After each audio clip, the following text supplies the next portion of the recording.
አዋሳኝ ያሉ ቤተ እምነቶችን ያገናዘበ ነው። ወላይታ ሲባል ወላሃይታ ማለት ቅልቅል ማለት ሰላት ጁማዓ ይኸው አስፋልት ላይ ተነጥፎ ነው የተሰገደ ያለው። ረመዳን እንደዚህ በጣም ችግር ላይ ነው ያለነው። ከአንድም 3 ጊዜ እንትን ከተሰጠን በኋላ አሁን ያለነው ገደል ቦታ ነው ከአስፋልት። ያም ሆኖ ደግሞ ይሁን ብለን ተቀብለን ግንባታ ፈቃድ ብለን በምንጠይቅ ጊዜ እገዳ መጥቷል ነው የተባለው። እገዳው በምን መልኩ እንደመጣ እኛ ልናውቀው አልቻልንም። እነሱ ከዛኛው ወገን የሚሄደው ማመልከቻ ወዲያው ተግባራዊ ይደረጋል። ከዚህኛው ወገን የሚሄደው ማመልከቻ ግን እንዲጓተት ነው በተለያዩ ነገሮች። አንዳንዴ እንዲያውም ማስረጃዎችን የማጥፋት ዘዴ ሁሉ አለ። ለምን 4 ጊዜ ሳይት ፕላን ጋይድ ማፕ ተሰርቶልን ሳይት ፕላን ተሰርቶ ድንጋይ ተተክሎ ወደ ኋላ የሚሄድበት ምክንያት ምንድነው? እንደ አገራችን ሁሉም እምነቶች መብታቸው ተከብሮ ባለበት ጊዜ እኛ ግን መብታችን ተነፍቆ ለ10 ዓመት መስገጃ ቦታ ስንጠይቅ መቆየታችን ያው በጣም ያሳዝናል።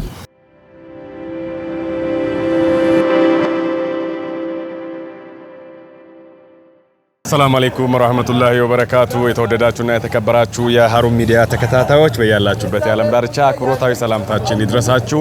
እንግዲህ ዛሬ የምንገኘው በደቡብ ኢትዮጵያ ክልል በወላይታ ዞን ሶዶ ከተማ አስተዳደር ነው። እዚህ እንድንገኝ ያስቻለን ጉዳይ ደግሞ ለ10 ዓመታት ያህል የመስጊድ ቦታ ጥያቄያቸው ያልተመለሰላቸውን ባይተዋር ሙስሊሞች ጉዳይ ከምን ደረሰ የሚለውና አሁን ያለውን ሂደት ልናስቃኛችሁ እዚህ ተገኝተናል። እስከ ፕሮግራማችን ፍጻሜ አብራችሁን በመሆን ፕሮግራማችን እንድትከታተሉ ጋበዝን። አብራችሁን ሆኖ እሺ፣ በመጀመሪያ ደረጃ ስሜ አብዱልአዚዝ ዳውድ እባላለሁ። ከዚህ ቀደም የቀድሞው የገነሜ ኑር መስጊድ አስተዳደር ያሁኑ ደግሞ ማህበረሰብ ነኝ። ከዚህ በፊት ያው በኃላፊነት በነበርኩበት ሰዓት 4 ዓመት ከ6 ወር ይሄ ጉዳይ ከአባላቶቹ ጋር በጋራ በመሆን በአትኩሮት ጊዜ ሰጥተነው ስንከታተለው ነበር። እንደ ማህበረሰብ ጉዳዩ ነው በማለት ብዙ ዋጋ ከፍሎበት ያለፈበት ጉዳይ ነው። 10 ዓመት ያላነሰ ቻሌንጅ ውስጡ ላይ እያለው ያንን ይሁነን ድልድይ ነው ይሁን እናልፈዋለን በማለት ያለው ነገር ሰብር ያደረግን ብዙ አልፈናል። አሁን ያንን ካለፍን በኋላ ዛሬ ላይ ላለው ደርሰናል። ፋዲል አብዱ ሽኩር እባላለሁ። ገነሜ ያው ኑር መስጊድ እኛ ያው ሁሉም እንደሚያውቀው ተገፍተናል። በጣም ያው ኢፍትሃዊ በደል ነው የደረሰብን። 10 ዓመት የሚያክል ጊዜ አንድ ሰው መስገጃ ቦታ ብሎ የእምነት ተቋም እንደ አገራችን ሁሉም እምነቶች መብታቸው ተከብሮ ባለበት ጊዜ እኛ ግን መብታችን ተነፍቆ ለ10 ዓመት መስገጃ ቦታ ስንጠይቅ መቆየታችን ያው በጣም ያሳዝናል። እሺ፣ ሐሰን አሊ ባላላ አካባቢ ያለንበት አካባቢ አሮጌ አራዳ ክፍለ ከተማ ህብረት ቀበሌ ገነሜና 30 አካባቢ የሚባል የኑር መስጂድ የሚባል ቦታ ነው ያለነው። አሁን እንደተባለው ቆይቷል። ወደ 10 ዓመታትን ያህል አስቆጥሯል። በዚህ አካባቢ ያው በግለሰቦች ቤት ስናመልክ ነው ያለነው። እቺም አሁን የምናመልክባትም ያው ግለሰብ ነው የሰጠን ቤት ነች እና በተለያየ ጊዜ አመልክተናል፣ ወጥተናል፣ ወርደናል። አሁን በቅርብ ጊዜ አጭር ለማሳጠር ጉዳዩን በቅርብ ጊዜ በላቸው ማሳ የሚባለው በ2015 በነበረው ድሮ በደቡብ ክልል ብሔር ብሔረሰቦች በነበረ ጊዜ የወጣ የተቀመጠ ደንብና መመሪያ ነበር። በዛ መመሪያ መሰረት ለኛ የሚገባን ያ ቦታ ነበር። ያ ቦታ ደግሞ ያው በሰዓቱ ቅድም እንደተባለው በሰዓቱ ጀማችንም ተደበደበ። ይቆይ ተባለ። ከተማ ሰላምና ጸጥታ ማዘጋጃ ከከንቲባም ተወክሎ መተው ይቆይ ይሄ ጉዳይ እንትኑ ጥያቄው የቀረበው የሙስሊሙ ህብረተሰብ ነው ቀድሞ የቀረበው እና የነሱ ሳይፈታ ደግሞ ሌላ እንትን ማድረግ አይቻልም እና እናንተ አሁን ተረጋጉ ታረቁ ብሎ እርቀ ሰላም አወረደ። በረመዳን ነበር ወቅቱም በሰዓቱ አስታረቀ። ከቆየም በኋላ በሰዓቱ ለግለሰቡ እንትን ግምት ለመክፈል ተነጋግረን እንትን በምንል ጊዜ ነው ይሄ ድብደባ የተነሳው። ከዛ ባሻገር ቆዩ ተባለ። ከተማ ልማትና እንትን መጥቶ ሰላምና ጸጥታ እንዲቆይ ያደረገ። ይሄ መፈታት ያለበት የሙስሊሙ ህብረተሰብ ነው ቀድሞ የነበረው 10 ዓመታትን ያስቀጠለ የቆየ ጉዳይ ነው። እሱ ሳይመለስ ለእናንተ አይሰጥም ብሎ እነሱንም አገደ። አሁን ሁለታችንም እነሱም የሚያመልኩት በግለሰብ ቤት ነው፣ እኛም እናመልከው ቀደም ብሎ ነው እንደውም እኛ እንትን አምልኮ የጀመርነው። ያ ቦታ የሚገባው ለኛ ነበር በላቸው ማሳ የሚባለው ማለት ነው። በ2015 አዋጁ ሳይቀየር በ2016 ነው አሁን 1800 እና 900 ሜትር ሬዲየስ ተብሎ የተቀየረው እና በዛኔ የሚገባን ይሄ ነበረ። ያው ያለ ግባብ ነው። ይሄንንም ተገፍተናል፣ በጣም ተረግጠናል። ለሙስሊሙ ህብረተሰብ ምን አይነት እንትን እንዳለው። ስሜ አንዋር አወል ይባላል። የመጣሁት ከሶዶ ከተማ መጅሊስ ዋና ሰብሳቢ ነኝ። ከገነሜ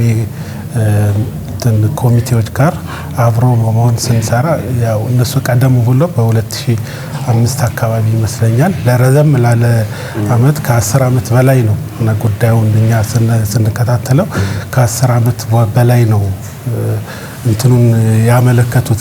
በዛም ሁለት ሶስት ጊዜ ቦታ ድንጋይ ተተክሎ በተደጋጋሚ እንትን በአንዳንድ ሰዎች ምክንያት መንግስት የሰጠንን ቦታ ድንጋይ የተተከለውን ተጽዕኖ ተደርጎ ተከልክለናል። አሁንም በእጃችን ከገባ በኋላ አንዳንድ ተጽዕኖ ተደርጎብን መሬቶቹ አራቱም ቦታ ለኛ የጸደቀልን መሬት አራቱም ቦታ ላይ ለኛ የጸደቀልን መሬት ይገባናል።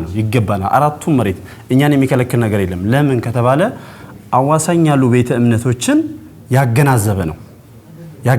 ያገናዘበ ማለት ምንድነው? ያለንበትን ሀገር የካርታውን አቀማመጥ ያየ ነው። ለምን በአራቱም ሳይድ የተለያዩ ቤተ እምነቶች አሉ። ለኛ እየተሰጠን ያለ ደግሞ እነሱን ሴክተር አማካኝ በሆነ ቦታ ነው እየተሰጠን ያለው። የድምጽ መስተጋብር እንዳይፈጠርና አንዳችን ካንዳችን እንዳንጣላ በማለት ነው ውሳኔው የሚወሰነው። ግን ምንድነው ውሳኔው ብይን ካገኘ በኋላ ታች ሲደርስ ተፈጻሚነቱ ውድቅ ይሆናል። አንዋር በራ እባላለሁ። የሶዶ ከተማ ሚዲያና ኮሚኒኬሽን ክፍል ኃላፊ ነኝ። የሶዶ ከተማ ምን? የሶዶ ከተማ እስልምና ጉዳዮች ሚዲያና ኮሚኒኬሽን ክፍል። ያው ከዚህ በፊት እንደ መጅሊስ ሳይሆን እንደ ነዋሪ ሆነን እዚህ በቅርብ ሁኔታውን እናውቃለን። ከዚህ ጀማ ጋር ሆነም የተከታተል ነበር። አሁን ደግሞ ያው ምርጫ ከተደረገ በኋላ በአዲሱ 2018 በተደረገው ምርጫ ወደ መጅሊስ የሶዶ ከተማ መጅሊስ ጉዳይ መተንም ጉዳዩም እየተከታተል ነበር። ከዚህ በፊትም በሽግግሩ ወይ ደግሞ ሪፎርም ላይ የመጣው መጅሊስም ይሄን ጉዳይ ሲከታተሉ ነበር። ዞኑም በሃይማኖት ፎረም ቅድም ወንድማችን እንደገለጸው የዞኑ የከተማው ሪፎርም ፕላስ ደግሞ የሃይማኖት ፎረሞች ሁሉ ተሰብስበው በዚህ ጉዳይ ላይ ሲናገሩ ብዙ ነገሮችን የዞኑ መጅሊስም ተናግሯል። ከዚህ በፊት አቶ ሀጂ ኡስማን የሚባሉ ነበሩ። አቶ ሀጂ ኡስማን ከዚህ በፊት እነዚህን የሃይማኖት ፎረም ላይ የመጣውን ችግር አይቶ ከዚህ በፊት ሌሎችን ሃይማኖት እንትሮችን ስንፈታ ነበር። ዛሬ ግን የራሴ ጉዳይ መጥቶ እናንተ እስከዚህ ድረስ ይሄ ዛሬ አንድ ቀን ነው በዚህ ጉዳይ ላይ የተናገርኩ ያለው። ከዚህ በፊት ግን የእናንተ ችግር በተለያየ ቸርቾች ቤተክርስቲያኖች የሚፈታውን ችግር ነበር እንፈታው። ዛሬ ግን በዚህ ጉዳይ ላይ እንደዚህ መታችሁ እንደዚህ እንትን ስትሉ በጣም ገርሞኛል። አንድ ቀን በዚህ ጉዳይ በእስልምና ጉዳይ እስካሁን ድረስ ወደ 10 ምናምን አመት ቆይቻለሁ። ይሄ ጉዳይ ሲገጥም ዛሬ ነው ይሄን መፍታት ባለመቻላችን በጣም አዝኛለሁ። ምን እየሆነ ነው በሚል በጣም ብዙ ሰው ተናግሯል። ከዛ በኋላም አዲሱ መጅሊስም ከተቋቋመ በኋላ ጉዳዩን ከነዚህ ህብረተሰብ ጋር የተከታተለ እንትን እያለ ከጎናቸው በሚያስፈልገው ቦታ ሁሉ እገዛ ሲያደርግና ክትትል ሲያደርግ ነበር። አሁንም ደግሞ ምንድነው አሁን ያለው ሁኔታ ነግሯቸዋል። አሁንም እስከ ላይ ድረስ ያለ የሙስሊም ማህበረሰብ ወይንም የመጅሊሱ አካል የሚሆን የመንግስትን ተጠሪ አካላት ይሁኑ በዚህ ጉዳይ ላይ የሚቆሙ ሁሉም ታች ያለው ነገር ላይ ነው መሰራት አለበት ብዬ ማምነው ነኝ። ለምን 4 ጊዜ ሳይት ፕላን ጋይድ ማፕ ተሰርቶልን ሳይት ፕላን ተሰርቶ ድንጋይ ተተክሎ ወደ ኋላ የሚሄድበት ምክንያት ምንድነው? እኛ አሁን እንደ ወላይታ ዞን በታዛቢነት ሌላ ቦታም ግብዣ ሄጃ አውቃለሁ። እኔ በታዛቢነት አንድ በኢተ እምነት ከአንድ ጋር ሲጣላ ሄደን ያለውን ነገር በሽምግልና ስንፈታ በጣም በአማረ ሁኔታ ነው ምንፈታው። እዚህ ቦታ ላይ ግን ያ ነገር ይሰራል። አሁን ሃይማኖት ፎረሞች የህግ አካላት ይገባሉ ጣልቃ ገብተው ነገሩን አስተካክለው ፈተው ሲሄዱ መሀል ላይ የሚያፈርስ አካል ሌላ ይመጣብናል ማለት ነው። ስለዚህ ምንድነው አሁን ታች ያለው አካል ላይ እኛን ችግር ፈቶ ካሁን በኋላ ያለንተ ችግር ይሄ ነው፣ ይሄ ነገር ተፈቶላቸዋል የሚለን አካል ነው የምንፈልገው። ከመንግስትም አካል ይሁን ከመጅሊስም ይሁን ከሙስሊም ባለሀብትም ይሁን ከሙስሊም የህግ አዋቂዎችም ይሁን ከተለያየ አካላት ከትላልቅ የሙስሊም ተቋሞችም ይሁን እና ሐቅ አለን በሐቅ እንደግፋቸዋለን ከሚሉ አካላት ከሁሉም ቢሆን የገነሜን የኑር መስጊድ ጉዳይ ወርደው እንዲያዩልን እንፈልጋለን። በኋላ ግን ይሄንን እንትን ካደረገ በኋላ ወደ በአምስተኛው ጊዜ የሆነ ገደላማ ቦታ ነው አሁን ማየት ይቻላል። ያን ቦታ ዞኑ አጠቃላይ በሚባልበት ሁኔታ ከቀበሌ ጀምሮ ተዋቅሮ ይሄ ቦታ መሰጠት መዝደቅ አለበት። ይሄኛውም የታገደው መሬት ለነሱ ይሁንና እንደ ሽምግልና ማለት ነው። እንደ ሽምግልና ገብቶ አማራጭ የለንም ለነዚህ ለሙስሊሙ ህብረተሰብ የሚሰጠው ቦታም የለንም። የሚያማክላቸውም ይሄ ነው። ሌላም ቦታ ወስደን የምንሰጠው ቦታ ስለሌለ በዚህኛው ይዝደቅላቸው ብሎ ከቀበሌ እስከ ዞን ድረስ በመዋቀር ሁለቱንም ቤተ እምነት ከኛ ጋር ሶስቱን እምነት እንትን አድርጎ አወያይቶ በዚህ ይጽና ብሎ ተግባቡ ብሎን እንደውም ወደ ሽምግልና እንትን አድርጎን ለመግባባትኛ እንትን ብንልም ብንጠራቸውም እምቢ ስላሉን ያው ወደ እንትን ሄደ ወደ ከተማ ሄደ። ከተማ ልማቱና ዞን አስተዳደር ብልጽግና አጠቃላይ ከነቀበሌውም ማለት ነው እና ሃይማኖት ፎረሙን በተካተተበት ይሄ ቦታ ለሙስሊሞች መጽደቅ አለበት፣ ይሄኛውን ደግሞ ለናንተ እናጸድቃለን ብለው ለነሱ ቀድመው ሳይት ፕላን ሰሩላቸው። ይበላቸው የሚባለውን ቦታ ማለት ነው። ሳይት ፕላን መሰራት የነበረበት የኛ ነበር፣ መቅደም ነበረበት። ለነሱ ግን ያው በምን መልኩ እንደሆነ አላቅም ለነሱ ተሰጠ። ከኛም ያው በሂደት ለነሱ ያንን አጽድቁላቸው ብሎ ዞን አስተዳደርም ያው ከከንቲባ ጋር ተነጋግሮ ማለት ነው ይሄ እንዲጸድቅ ተደረገ። ሳይት ፕላን ተሰጠን፣ ግምት ከፈልን። ከዛ በኋላ ያው እንሰራለን ብለን እንትን በምንል ጊዜ ድንጋይ ተተክሏል፣ ግምት ተከፍሏል። ግንባታ ፈቃድ ብለን በምንጠይቅ ጊዜ እገዳ መጥቷል ነው የተባለው። እገዳው በምን መልኩ እንደመጣ እኛ ልናውቀው አልቻልንም።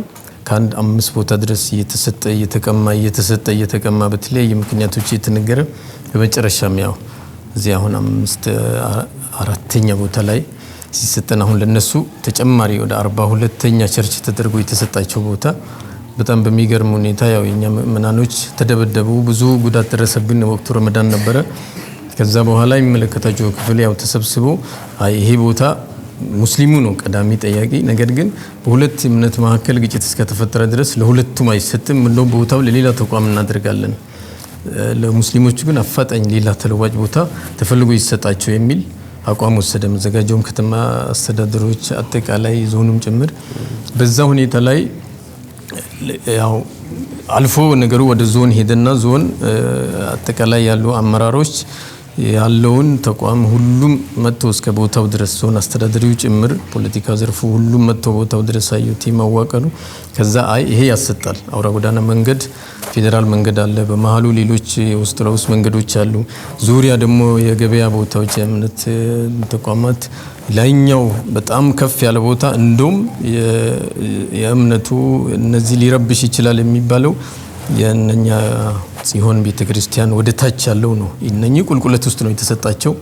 ድምጽ በተፈጥሮም ከስር ወደ ላይ ሲወጣ አናቅም። ስለዚህ ቢረብሽም የናንተ ወደ ለነሱ ለሙስሊሞች ሊረብሽ ይችላል። ነገር ግን ያም ቢሆን በመቻቻል ሳውንድ በማይረብሽ ሁኔታ ይደረጋልና ይሰጣቸው የሚል አቋማቸው ሰጥተው ቀጥታ ደብዳቤ ጽፈውልን እኛ ውሳኔ ተሰጥቶ ነው ወደዛ የገባ ነው። ከዛ ልክ እኛ ሁሉ ነገር አለቀ፣ ድንጋይ ተተከለ። ቅድም ወንድሞች እንደነገሩት የቦታ የአትክልት ግመታ ክፍሉ ተባለ። ከባለ ይዞታዎች ጋር ተነጋግረን ሁሉ ነገር ጨርሰን ልክ ልንገባ በምንል ሰዓት እገዳ መጥቷል የሚል በጣም አሳዛኝ ነገር ነገሩን።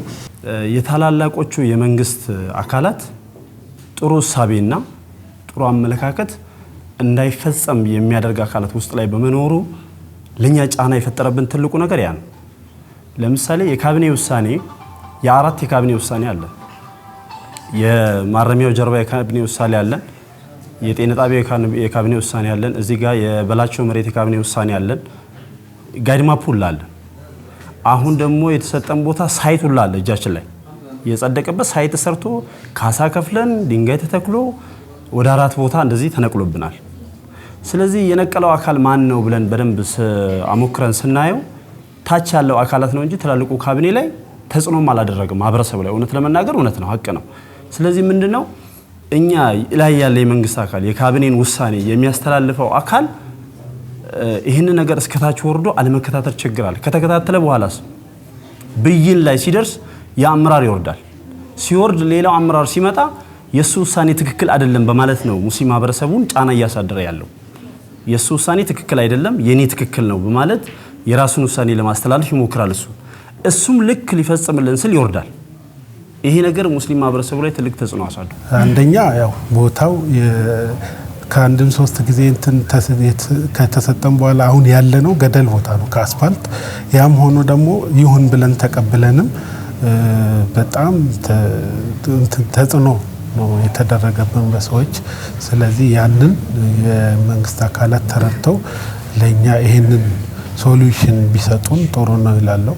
ሌላው ደግሞ ምንድነው ይሄ ቦታ መጀመሪያ ጋይድ ማፕ ተሰርቶለት ጋይድ ማፕ ተሰጥቶ ጋይድ ማፕ ወደ ስራ ሲገባ ነው እነዛ ሰዎች እዛ ከታች በኩል ነበር የሚጸልዩት። የራሳቸውን ጸሎት ቤት የግል ጸሎት ቤት ነበር።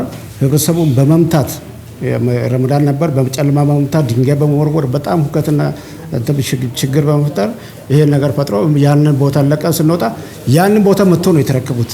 አሁን እየሰሩ ያሉት እየጸሉ ያሉት ቦታ ያ ለነሱ እኛ ህጋዊ ጋይድ ማፕ ይዘን ስንት ነገር ጥረሰን በስንት አመት መተን ይሄን ስናገኝ ያን ቦታ አስለቅቀውን ራሳቸው ደግሞ መልሶ እዛ ቦታ ላይ የጸሎት ቦታ ሲያደርጉ ምንም ከተማ ማዘጋጀውም ከተማ ከንቲባውም ሌሎችም አካላት የህግ የሚመለከታቸው የህግ አካላት እነዚህ ወገኖች ሃይበሉ ወይ ደግሞ ለማገድም ለመናገርም አልቻሉም። በእኛ በሙስሊሙ በተመሳሳይ ሰዓት ደግሞ ሙስሊሙ ላይ የሆነች ነገር ሲጋል ከነሱ ማመልከቻ ከሄዱ ወዲያው ነው ኢምፕሊሜንት ያደርጉታል። ከነሱ ከዛኛው ወገን የሚሄደው ማመልከቻ ወዲያው ተግባራዊ ይደረጋል። ከዚህኛው ወገን የሚሄደው ማመልከቻ ግን እንዲጓተት ነው በተለያዩ መንገዶች አንዳንዴ እንዲያውም ማስረጃዎችን የማጥፋት ዘዴ ሁሉ አለ። እኛ በሰላማዊ እንትን ነው እየጠየቅን ያለ ነው እስካሁን ድረስ ሰላማዊና ያው ሙስሊም ኢስላም ሰላም ነው። በሰላም እየጠየቅን ነው ያለ ነው። መጨረሻ ላይ ፍርድ ቤት ተከሰስ ነው ፋይል ማን ነው መጥሪያ መጣ። ሄደን ስንጠይቅ ማነገደ ከክልል የመጣ ደብዳቤ ነው። ከክልል መሰረተ ከተማና መሰረተ ልማት አግደዋል ተባለ። በዛ መነሻ እንትን ተባለና ሊሰጠን የሚገባ ለኛ ነበረ። ይሄኛው ቦታ መታገት ሲገባው የኛን ብቻ አሳግደው ሁለቱም አብሮ ታግደው ነበር መጀመሪያ። ለነሱም ተለቀቀ የኛንም እንድንሰራ ተፈቀደልን። በዛ መካከል እነሱ ክልል ሄደው ይሄን ደብዳቤ አመጡ። ርቀት የሚል ነው።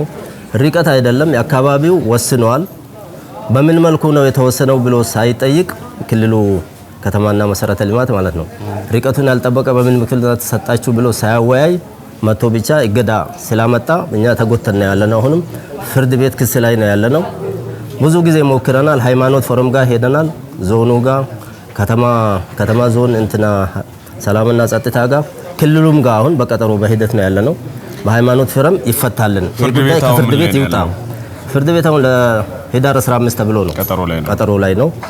ያ ከመድረሱ በፊት ግን ሃይማኖት ፎረም እንዲያይና ሃይማኖት ፎረሙ አቻችሎ እንዲመራን ከዚህ ከጽዮን ቤተክርስቲያን ወይ ደግሞ ከቃለ ሕይወት ቤተክርስቲያን እስከዚህ ድረስ ያለው ርቀት 1800 መሆን አለበት። ተመሳሳይ ቤተክርስቲያኖች መካከል ያለው ከቤተክርስቲያን ርቀቱ 1800 መሆን አለበት ይላል። ግን አሁን እዚህ ጽዮን ቤተክርስቲያን ካለችበት ተመሳሳይ ቤተክርስቲያን የራሷ ቤተክርስቲያን ያለው 670 ኪሎ ሜትር ነው። 670 ሜትር ላይ ነው። ሁለተኛው ደግሞ ከዚህ አሁን የተሰጠው አሁን ያለው ከዚህኛው እኛ እንትን እያደረግን ያለበት ቦታ ላይ 60 ሜትር ሬዲየስ ውስጥ ነው ያለው። ህገወጥ ነው እሱም ራሱ። አሁን እዚህ ካለህበት እዚህ ወደዚህ ጀርባ ነው ያለው 60 ሜትር ላይ ነው። መጀመሪያም ዞኑም እንትን ሲያደርግ ሲወስንልን ማለት ነው በሰላም አብረው ወጥተው እንዲገቡ ተቻችለው እንዲያመልኩ አንቀጽ አለች ደግሞ ንዑስ አንቀጽ 5 የሚል በመቻቻል የሚል እና መንገድ አውራ ጎዳና መንገድ አለ። ትልቅ አውራ ጎዳና መንገድ አለ። የተለያዩ መንገዶች ደግሞ ስፖልት ማነው ኮብልስቶን መንገዶች አሉ። ብዙ መንገዶች አሉ። ወደ 4 አቋራጭ መንገድ አለው።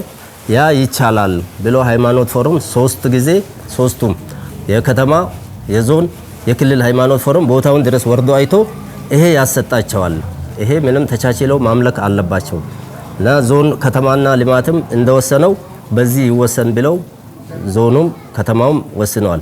ሃይማኖት ፎረም ግን የክልሉ ያው በቀጠሮ በሂደት ነው ያለው እና እኛ በዋናነት በሰላም ወተን እንድንገባ ነው። ሰላም እስከሆነ ድረስ በሰላም ሰርተን እንድናመልክ ነው። ለሌላ ለእርሻ አልጠየቅንም ወይ ለመኖሪያ ለንግድ አይደለም የጠየቅነው። ሁሉም የሚያመልከው ፈጣሪን ነው። ፈጣሪን ለማምለክኛ አንድ ቦታ አተን ያው 10 ዓመታችን ያስቆጠርን ነው እና ከተማ ማነው ክልል ሃይማኖት ፎረም ቀጠሮ ይዟል። ምን እንደሚለን አናውቅም። በፍርድ ሂደት ነው ያለነው። ይሄን ይመስላል። ተጎተን ተገፍተን ነው ያለነው እና ሰላም ፈላጊዎች ነን እና ይሄንንም ደግሞ ሲከሱን ሰዶ ላለማሳደድ ብለን ክስ ይሄንን ይታገድልን ብለን አላልንም። ምክንያቱም አንድ ላይ አብሮ የሚኖር ሰው በሰላም ይኖራል፣ እነሱም ነገ ከነገ ወዲያ ይመለሳሉ በሚል ነበር እስካሁን ተቻችለን ያለነው። ግን ያው ሊፈጸምልን አልቻለም። ተጎተን ነው ያለነው እና ይሄን ተከትሎ ሙስሊሙ ህብረተሰብ በጣም በትዕግስትና በመቻቻል እስካሁን ድረስ ብዙ ከዚህ በፊት እንደዚህ አይነት ሁኔታዎች ሶዶ ከተማ ውስጥ አልተለመደም። እኛ ተወልደን ያደግንበት ከተማ ነው። በመቻቻል ነበር የሚኖረው። ሙስሊሙን ክርስቲያኑ አንደኛው እንደ ወንድም እንደ እህት በመቻቻል ነበር። የፍቅር ከተማ ትባል ነበር።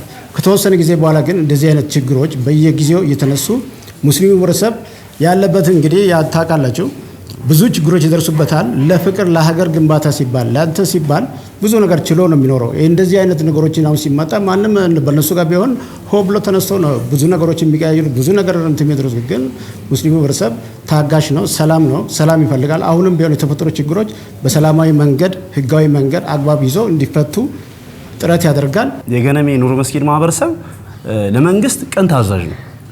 ቅን ታዛዥ ባይሆን 10 ዓመት እንደማይታገስ መንግስትም ያውቃል። ስለዚህ ቅን ታዛዥ የሆነ ማለት መንግስት ያዘውን ነገር የሚፈጽም ማህበረሰብ መብቱ ደግሞ ሊከበርለት ይገባል ነው የምንለው። መብቱ አንድ የወላይታ መንግስት ተነስቶ የገነሜ ኑር መስጊድ ላይ ማህበረሰቡ አመፀኛ ነው ብሎ ሊያቀርብልን አይችልም፣ አይወጣንም ምንም አቃቂር። ስለዚህ ምንድነው መንግስት የኛን ጉዳይ በዛው ልክ ከወደደን ችግራችን ደግሞ በዛው ልክ ሊፈታን ይገባል ነው። እንደ በመጀመሪያ ለሶዶ ከተማ የገነሜ መስጊድ ወጣቶችን ይሄን ያህል አመት ከ15 አመት በላይ ታግሶ ከኛ ጋር ተናቦ ይሄንን ችሎ እዚህ ደረጃ ደርሶ አሁን ያለው ደረጃ ድረስ እስኪደርስ ያለውን ትግስቱን በዚህ መልኩ በመቆየቱ በጣም አመሰግናለሁ እንደ ሶዶ ከተማ መጅሊስ። በመቀጠል የመንግስት አካላት ይሄንን ከምእምናኑ ከሌላ እምነት ተቃውሞዎች ከተቻችለን እየኖርን ያለነውን ነገር ከረጅም አመት ልምድ የተነሳ አሁን ከሌላ ሀገር ወላይታ ማለት ከሌላ ከተለያዩ ብሔር ብሔረሰቦች ጋር መጥቶ የሚኖርባት ሀገር ናት። ስሟ ራሱ ወላይታ ሲባል ወላሃይታ ማለት ቅልቅል ማለት ነው፣ አንድ ላይ ተቀላቀለ ማለት ነው። ስለዚህ ሙስሊሙም ክርስቲያኑም አንድ ላይ ተቀላቅሎ የሚኖርባት ሀገር ተቻችሎ እየኖረ በዚህ በረጅም ልምድ ባላት እንትን ያንን ከግንዛቤ በማስገባት ይሄንን ቦታውን በአስቸኳይ ወደ ስራ እንዲያስገባልን ስል አመለክታለሁ።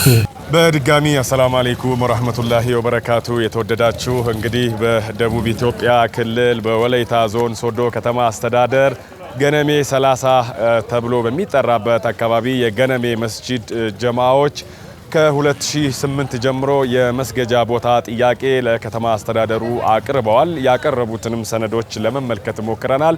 ከነሱም ሀሳብ መነሻ በማድረግ እንደተከታተላችሁት እናንተም ይህንን ጥያቄ ሲጠይቁ በመጀመሪያ ደረጃ ጥያቄያችሁ ትክክለኛና ተገቢ ነው በማለት አዲሱ ማረሚያ አካባቢ ቦታ ይሰጣቸዋል። እዛ አዲሱ ማረሚያ ላይ የተሰጣቸው ቦታ ላይ ሄደው ግንባታ ለመፈጸም የቦታውን የአትክልትና የቦታ ድንጋይ ካሳ ክፍያዎችን አድርገው ሳይት ፕላን ሁሉ ከተሰጣቸው በኋላ ማረሚያ ተቋሙ ይህ ቦታ የኔ ግዛት ነው፣ እዚህ ጋርም መስጊድ መገንባት አትችሉም በማለቱ ከዛ ቦታም እንዳይሰሩ ተደረጉ። በመቀጠል በተመሳሳይ እነሱ እንዳነሱት አዲሱ ጤና ጣቢያ ተብሎ በሚጠራበት አካባቢ ሌላ ተለዋጭ ቦታ ተሰጥቷቸው ዛም አካባቢ የቦታ ካሳ ክፍያ ከፍለው የአትክልትና እዛ አካባቢ ላይ ለሚነሱ ማቴሪያሎች ካሳ ክፍያ ፈጽመው በመጨረሻ እዛ ቦታ የጤና ተቋሙ ወይም ጤና ጣቢያው የሃይሌ ፋውንዴሽን የሚያርፍበት ቦታ ስለሆነ እዚህ ጋር መስራት አትችሉም ያላቸው እንደሆነ አስረድተውናል። በተመሳሳይ ከዛም እዚህ ሌላ ቦታ ተለዋጭ ቦታ ተሰጥቷቸው እዛ ቦታም ላይ ወደ 480 ሺህ ብር ገደማ አሁንም ካሳ ከፍለው ቦታውን እያጸዱ ወደ ሳይት ፕላንም ከመዘጋጃው ወስደው ግንባታ ለመጀመር በሚንቀሳቀሱበት ሰዓት አሁንም ይህ ቦታ ላይ መስራት አትችሉም፣ ይህ ቦታ ላይ ሌላ እምነት ተከታይ እዚህ በቅርበት ይገኛል ተብሎ የተከለከላቸው መሆኑን ነው የነገሩ። በነገራችን ላይ ሌላ እምነት ተከታዮች ተቋሙን እዛ ቦታ ላይ ከፍተውት የነበረው በግለሰብ አምልኮ ቤት ነበረ። ያን የግለሰብ አምልኮ በግለሰብ ቤት አምልኮ የሚያደርጉበት ቦታ ላይ እንደ ተቋም ተቆጥሮ እዛ ቦታም ላይ ከመንግስት ተቋማት የተሰጣቸውን ማረጋገጫ ሰነዶችንም ጭምር ተመልክተን ያም ግንባታውን እንዲያስገነቡ አላስቻላቸውም። ይህንኑ በተመሳሳይ አሁንም ከዛ ቦታም ለአራተኛ ቦታ ሌላ ተለዋጭ ቦታም ተሰጣቸው። ለዛም ቦታ ካሳ እንዲከፍሉ ተደረገ። ይህ ሁሉ ሲደረግ 10 ዓመታትን አስቆጥሯል። በእነዚህ 10 ዓመታት ውስጥ ቦታውን የመንግስት አካል የዞኑ አስተዳደር፣ ከንቲባው፣ ማዘጋጃ ቤቱ በሙሉ ይህ ቦታ ይገባቸዋል፣ እናንተ የአምልኮ ስፍራ ይገባቸዋል የሚል ምላሽ በቃል ብቻም ሳይሆን በደብዳቤ ጭምር እያረጋገጠ ይሰጣቸዋል። ነገር ግን ወደ መሬት ሲወረድ ተፈጻሚነቱ ላይ እክል ይገጥማቸዋል።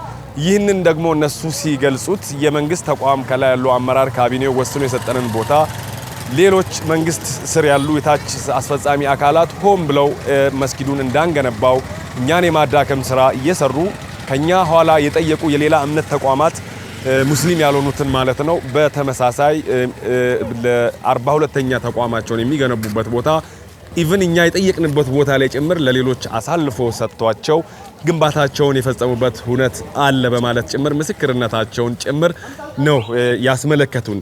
እኛም እዚህ መተን በተመለከትነው ሂደት ይህንን ጉዳይ ይዘው ወደ ሃይማኖት ፎረም አቅርበው የሃይማኖት ፎረሙም ይሄ ጉዳይ ይገባቸዋል ብሎ ምላሽ ለመስጠት የሄደበት ርቀት አለ። ነገር ግን አሁንም ተፈጻሚ አይሆንም።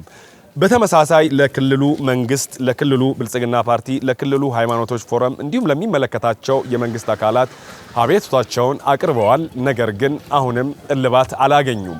በመጨረሻ የደቡብ ኢትዮጵያ ክልል ከተማ ልማት ቢሮ ይህንን ቦታ ከሌላ እምነት ተቋም ጋር በቅርርብ ቦታ ላይ የሚገኝ ስለሆነ ሙስሊሞቹ አይገባቸውም በማለት ፍርድ ቤት እንዲቀርቡ አድርጓቸው ጉዳያቸው አሁን ወደ ፍርድ ቤት የደረሰበት ሂደት አለ። የመንግስት መዋቅር ላይ ተስፋ ሲቆርጡ እዚህ ወላይታ ላይ የወላይታ ማህበረሰብ በባህሉ ተቻችሎ ተከባብሮ ተቀላቅሎ የሚኖር ነውና አብረን የኖርንነንና በማለት በሽምግልናም ጭምር ረጅም ርቀት ለመጓዝ ሞክረዋል።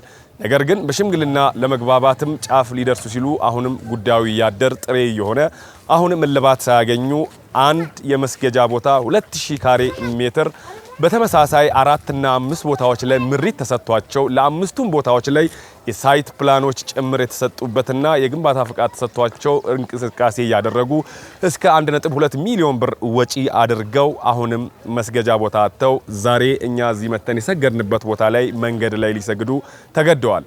ይህንን በሚያደርጉበት ቦታ ላይ ከዚህ ቀደም በረመዳን ሰላት በሚሰግዱበት ሰዓትም ጭምር ድብደባ ጭምር ስድብ፣ ዛቻ እንዲሁም በድንጋይ የመወገር ሁላ በደል እንደደረሰባቸው እነዚሁ የአካባቢው ሙስሊም ነዋሪዎች ገልጸውልናል። እኛም እዚህ መተን ስንመለከት መስገጃ ቦታ አጥተው በግለሰብ ቤት ዛሬ የጁማ ሰላትን እንዲሁም ደግሞ አስፋልት ላይ ጭምር ሆነው የሚሰግዱበትን ሂደት ተመልክተናል። እንግዲህ የሃይማኖት ፎረሙም የመንግስት መዋቅሩም ሌላውም የሚመለከተው አካል በዚህ ሰዓት ከለውጡ መንግስት ወዲህ የእምነቶች ጥያቄዎች እየተመለሱ ባሉበት ሙስሊምም እንደ ሙስሊም የራሱን ምርጫ አድርጎ ተቋሙ እንደ ተቋም በህዝብ ተወካዮች ምክር ቤት እውቅና አግኝቶ ብዙ ጥያቄዎቹ በተመለሱበት ከላይ ያሉ ጥያቄዎች የተመለሱ ታች ላይ ግን አፈጻጸም ላይ አሁንም መንግስት ስር ያሉ አንዳንድ ግለሰቦች እንዲህ አይነት ህዝብን ከህዝብ ጋር እንዲሁም ደግሞ ህዝቡንና ሌላውን መንግስት አካል ሊያቃቅር የሚችል ጉዳይ የሚያደርጉ አካላት ላይ እልባት እንዲሰጥና የእርምት እርምጃ እንዲወስድ እያልን እነዚህ ለ10 ዓመታት ሲንከራተቱ የነበሩ የወላይታ የገነሜ መስጂድ ገነሜ 30 ተብሎ በሚጠራበት አካባቢ ያሉ ጀማዎች በአባወራ ደረጃ እንኳን ከ530 በላይ አባወራ እንዳለ እኚህ ሰዎች እዚህ አካባቢ ለሚኖረው ለልማቱም ለሁሉም ነገር ሲጠሩ አቤት የሚሉ አሁንም በዲሲፕሊናቸው በሰነ ምግባራቸው የሚታወቁ መንግስትም ያመሰገናቸው እንደሆኑ ከአካባቢው ነዋሪዎች መረዳት ችለናልና አሁንም ኃይል ይባል የሚገባና የ10 ዓመት ጉዞአችሁ ይበቃችኋል ተብሎ የመስጂድ ቦታው እንዲሰጣቸው እንዲደረግ የሚመለከተው አካል ኃላፊነት ይውሰድ እያልን እኛም እዚህ በመምጣት ያጠናቀርነውን ዘገባ በዚሁ እንቋጫለን። ከተወሰኑ ከዚህ ዘገባ በኋላ ግን ይህንን ጉዳይ ይመለከታቸዋል ወደምንላቸው የመንግስት ኃላፊዎች ጋር ስልክ በመደወል ስለ ጉዳዩ ተጨማሪ ዘገባዎችን ለናንተ የምናደርስ ይሆናል። አብራችሁን ስለነበራችሁ እጅግ አድርጌ አመሰግናለሁኝ። ፕሮግራሙን በማሰናዳት ወደ እናንተ ሳቀርብ የነበርኩት አብዱል መጂድ አህመድ ነበርኩኝ። በነገራችን ላይ ይህንን ፕሮግራም ለማሰናዳት ወደዚህ ስንመጣ ትንሽ እኔ እንደምትመለከቱት መድኃኒት እየወሰድኩኝ የጤና እክል ገጥሞኝ ሕክምና ላይ ነበርኩኝ። ነገር ግን ጉዳዩ በጣም የሚያምና እንደዚህ ያሉ ሙስሊሞች በጣም እየተበደሉ ስለነበረ ካኑላችን ወደዚህ ጋር ለመምጣት ተገደናል። እንግዲህ ይሄ ጉዳይ ቸል የሚባል አይደለም፣ አፋጣኝ እልባት የሚያስፈልገው ነው። ለነበረን ቆይታ እጅግ አድርጌ አመሰግናለሁኝ። ሰላም አለይኩም ወራህመቱላሂ ወበረካቱ።